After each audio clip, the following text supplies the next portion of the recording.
Білесіз бе, қойылтылған сүтке лимон сығып шайқасаңыз, өте дәмді крем дайын болады. Бұл креммен Рафаэлло тәттілерін әзірлеу үшін ұсақталған кокос бөлшектерін салып араластырып, сүтке малынған печеньелердің үстінен кремді салып, крем таусылғанша дәл осылай қайталаймыз. Тоңазытқышта бір күн тұрған тәттіміз бір-біріне үйлесіп өте дәмді әрі жұмсақ болып шығады.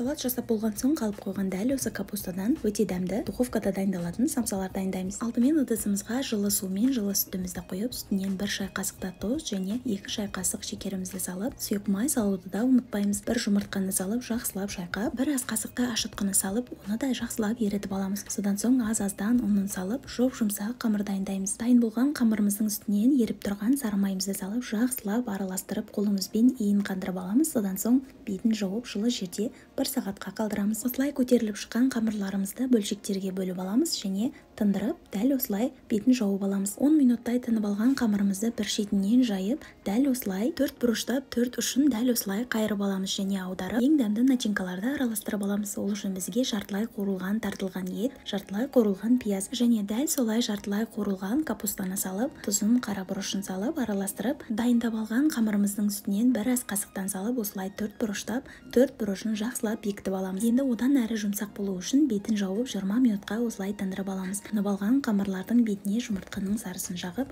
180 градуста 30-35 минуттай қып-қызыл етіп пісіріп аламыз. Ыстық болып тұрған самсалардың үстінен сүлгі жауып 10 минутқа алып қойсаңыз, өте жұмсақ болып шығады. Міндетті түрде әзірлеп көріңіздер.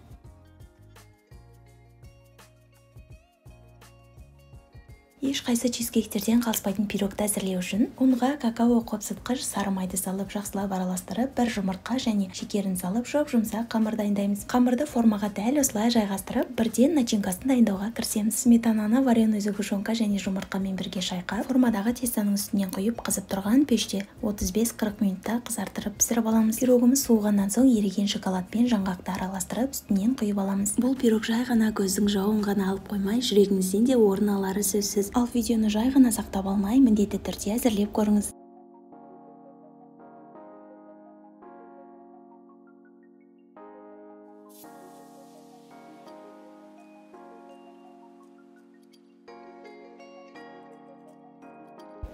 Қайырлы күн қыздар, бүгін біз сіздермен бірге ерекше тәсілмен жасалатын өте дәмді пахлавалар дайындаймыз. Мөлшердегі ұнымызға қопсытқыш және де бөлме температурасындағы сары майды салып, крошка дайындаймыз. Сметанамызға 3 жұмыртқаның сарысын, азғана шекер және тұз салып, жұмсақ қамыр дайындаймыз. Бірдей көлемде 3 бөлікке бөліп аламыз. Пахлаваның ортасы өте әдемі пісіп шығу үшін біз ортасындағы қамырын міндетті түрде пісіріп алуымыз қажет. Жұқа етіп жайып, пергаменттің үстіне қойып, вилканың көмегімен тескілеп, 180 градуста 30 минуттай пісіріп аламыз. Салмасын мен ерекше әрі пайдалы болсын деп, күрек жаңғағы және де асқабақтың дәнін салып, екеуін бірге блендерде езіп алдым. Содан соң бөлек ыдысқа жұмыртқаның тек қана ағын және шекерді салып, аппақ көбік етіп көпіртіп, жаңағы езіп алған дәндерімізді қосып, жақсылап араластырып қойдым. Өте керемет начинка болады, міндетті түрде жасап көруге кеңес беремін.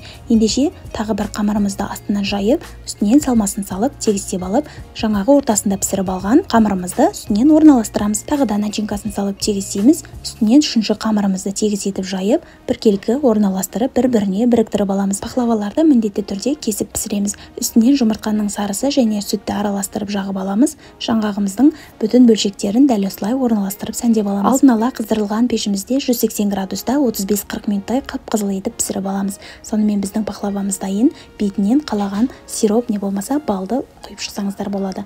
Барлықтарыңызға ас болсын. Міндетті түрде каналыма тіркеліп, лайктарыңызды аямай кетіңіздер.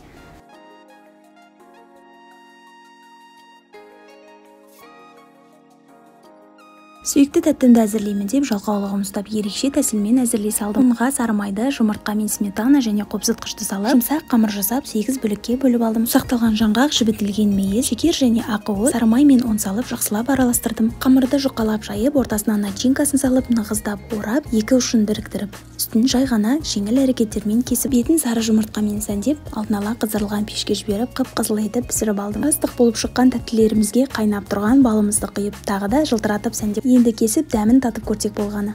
Дәмі сөзсіз пахлавадан да дәмдірек. Жалқаулығының пайдасы тиді-ау деп сіздермен де бөлістім. Міндетті түрде дәл осы тәсілмен әзірлеп көріңіздер. Білесіз бе, қарапайым печеньені блендерге салып, банан және кокос қырындысымен жақсылап езіп, арасына өзіңіз ұнатқан дәндерден салып, топ-томалақ шариктер жасап алып, ерітілген шоколадқа сақталған жаңғақты салып, томалақ шариктерді бір салып алып қарасаңыз, көздің жауын алатын тәттілеріміз дайын болады.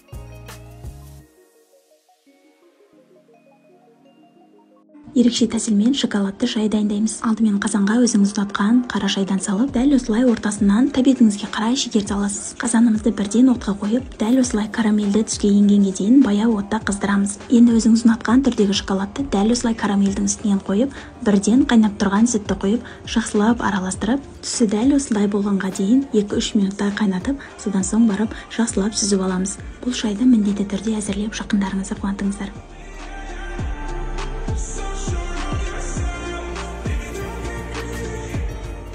Мақтадан да жұмсақ, сүзбе қосып жасалған бұл ішке әзірлеу үшін жып-жылы сүтімізге шекер, 2 жұмыртқа және сары майды ерітіп салып, үстінен ашытқы және ұн салып жұп-жұмсақ қамыр әзірлейміз. Қамыр жылдам әрі өте нәзік болу үшін 30 градуста пеште 50 минутқа жібереміз. Көтеріліп шыққан қамырларымызды домалақ бөлшектерге бөліп алып, орташа жұқа жайып, дәл осылай кесіп аламыз да бірден салмасын жасауға кірісеміз. Өзіңіз ұнатқан сүзбе түріне 1 жұмыртқа және қалауыңызға қарай қант салып жақсылап араластырып, кукурузный крахмал қосып жіберуді ұмытпаңыз. Сол кезде артық сулары шықпайтын болады. Толтырып салмасын салып, дәл осылай етіп түйіп аламыз. Алдын ала қыздырылған пешімізде 180 градуста 30-35 минуттай қызартып пісіріп, бір дәмін көрсеңіз, үйіңізде сүзбе артып қалмайтын болады. Ендеше бұл рецепті сақтап алып, міндетті түрде маған лайктарыңызды жолдап кетіңіздер.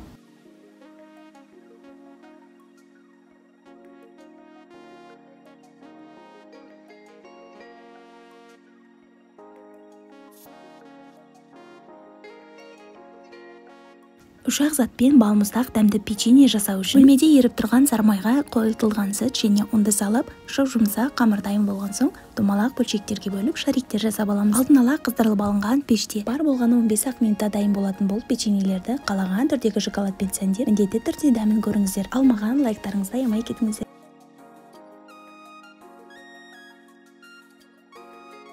Қытырлар қанаттарды дәл осылай әзірлеп көріңіз. Тазартып және бөлініп алған қанаттардың үстінен салқын су, тұз, қара бұрыш, паприка, сарымсақ және соя тұздығын құйып, жақсылап араластырып, бір күнге холодильникке алып қоямыз. Маринадта бір күн тұрған соң, бөлек ыдысқа ұн және кукурузды крахмал екеуін жақсылап араластырып, алдымен ұнға, содан соң маринадтағы суға, содан соң тағы да ұнға салып, артық ұндарын жақсылап қағып алу қажет. Баяу отта қызып тұрған майда қып-қызыл етіп қуырып алсақ жеткілікті. Бұл қанаттар шынымен де ерекше дәмді. Міндетті түрде дәл осы тәсілмен әзірлеп көріңіздер.